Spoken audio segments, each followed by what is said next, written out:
Hi, my name is Gabe Haines, and for this policy briefing, we're going to be looking at North Korea's nuclear program, which has been a hot issue for the past few years, beginning 2006.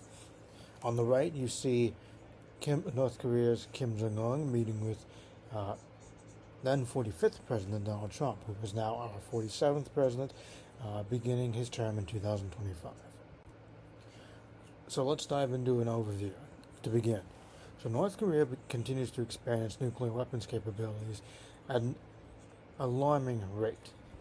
The regime has conducted increasingly frequent and advanced ballistic missile tests in the Korean Peninsula, and tensions between North Korea, the United States, and other regional allies have intensified. Altogether, these developments pose a significant threat to both regional stability and global security. Before we move forward, I want to provide some historical context.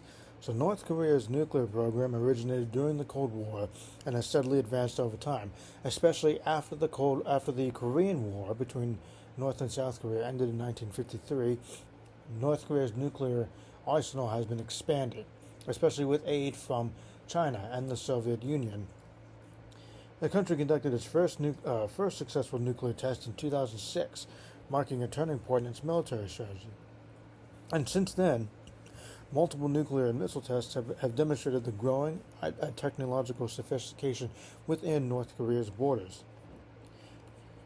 Unfortunately, international sanctions have failed to halt or reverse the program's progress. And while North Korea is a member of the UN since 1991, it has violated multiple times the United Nations Code of Conduct in regards to nuclear testing, as North Korea has been doing it at its own will without getting permission from the United Nations. On the bottom is a map in the middle of the 2006 test site, and to the right of it is a map of a more recent nuclear test by North Korea. So why does this matter? Well, various advancements made in intercontinental ballistic missiles, or ICBMs, has heightened concerns about potential strikes on U.S. mainland.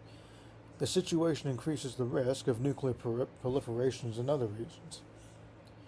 North Korea's capabilities are a direct threat to U.S. allies, such as South Korea and Japan, especially given the fact that North Korea has been aligning itself more with pro-Russian policymakers, as well as China, both of which also have nuclear capabilities as well.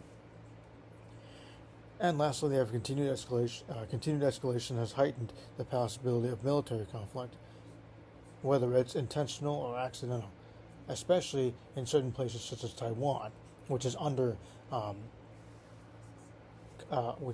fire with China and Japan.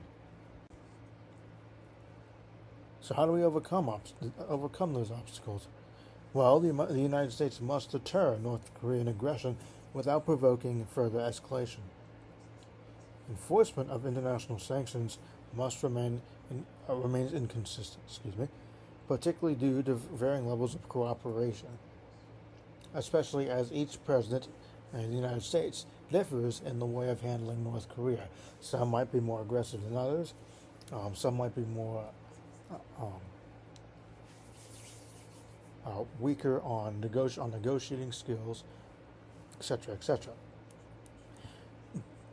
Like, for instance, President Trump, during his first term, wasn't as familiar with foreign policy as he is now, and people have noted that he has come back with a more aggressive stance as he means business, especially with dealing with nuclear issues such as Iran, as we have seen through the war, and through North Korea. Deep mutual distrust complicates diplomatic engagement efforts, and China's strategic interests add complexity to regional policy coordination. Past U.S. policy approaches have included the U.S. implementing several extensive economic sanctions that aim to limit North Korea's resources. Military deterrence has been reinforced and maintained through troop presence and joint exercises in the region. diplomatic initiatives have included both multilateral and bilateral negotiations, and high-profile summits between President Trump and Kim Jong-un have yielded any limited long-term results. There's President Trump meeting with Kim Jong-un as the first president to step into North Korea at the DMZ, and he remains the only president to meet Kim Jong-un. So now let's lay the groundwork for new policy options. 1. Intensify economic sanctions to further constrain North Korea's nuclear development. 2. Expand military capabilities and strategic presence in the Indo-Pacific region. 3. Re-engage in diplomatic negotiations aimed at denuclearization or arms control. And 4. Increase investment in cyber and intelligence operations to disrupt any nuclear progress. And now it's time to set the table for new strategies.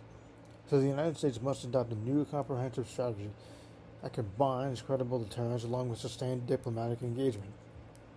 Strengthening alliances with South Korea and Japan must remain a central priority.